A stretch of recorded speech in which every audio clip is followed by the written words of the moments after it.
ಇವಾಗ ಏನು ಮಾಡೋದು ಸರ್ ನಾವು?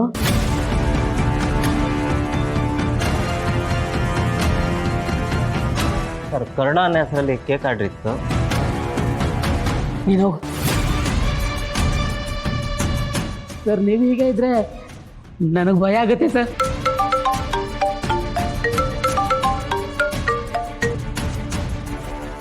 ಹಲೋ ಪಾಂಡುರಂಗ ಅವರೇ, ನಿಮ್ಮೊಂದು ಲಿಸ್ಟ್ ಕಳಿಸಿದ್ದೀನಿ ನೋಡಿ. ಎಲ್ಲನೂ ಅರೇಂಜ್ ಮಾಡಿಬಿಡಿ. ಮದುವೆಲಿ ಯಾವುದೂ ವಿಘ್ನ ಆಗಬಾರ್ದು. ಮಿಕ್ಕಿದ ಡೀಟೇಲ್ಸನ್ನು ಕಳಿಸ್ತೀನಿ. Thank you sir. ಈಗ ಏನು ಮಾಡೋದು ಸರ್? ನಿಧಿಗೆ ಎಲ್ಲ ಹೇಳ್ಬಿಡ್ತೀರಾ ಸರ್?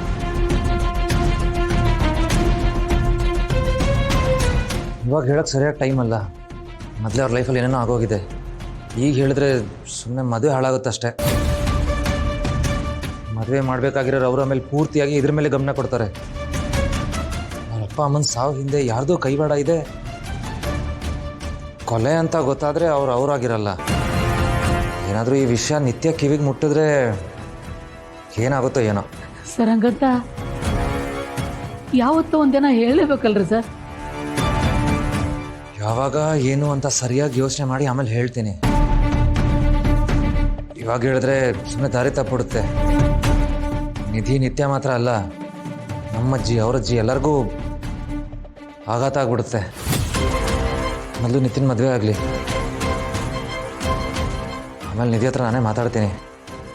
ಹೌದು ಸರ್, ನೀವು ಹೇಳಿದ್ರಲ್ಲೂ ಒಂದು ಅರ್ಥ ಇದೆ.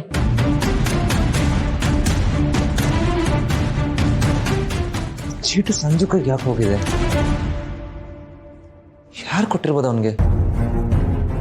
ಅವ್ರಿಗೂ ನಿಧಿ ಅಪ್ಪ ಅಮ್ಮನ ಸಾಗು ಏನು ಲಿಂಕ್ ಇರ್ಬೋದು? ನನಗೂ ಅದೇನೋ ಗೊತ್ತಾಗ್ತಿಲ್ಲ ಸರ್. ಅವಯ್ಯ ತುಂಬ ಬೈದಲ್ಲಿದ್ದ, ಗಡಿಬಿಡಿಲಿ ಹೊರಟೋಗ್ಬಿಟ್ಟ. ರೀ, CCTV ಫುಟೇಜ್ ತರಿಸ್ರಿ. ಅಯ್ಯೋ ಸರ್, ಬೆಳಗ್ಗಿಂದ ಕನೆಕ್ಷನ್ ಕೊಟ್ಟಿಲ್ಲ ಸರ್. ಅದೇನೋ ಶಾಕ್ ಸರ್ಕ್ಯೂಟ್ ಅಂತೆ. ಸರಿ, ನಿಮ್ಗೆ ಅವ್ರು ನೋಡಿದ್ ನೆನಪಿದೆಯಾ?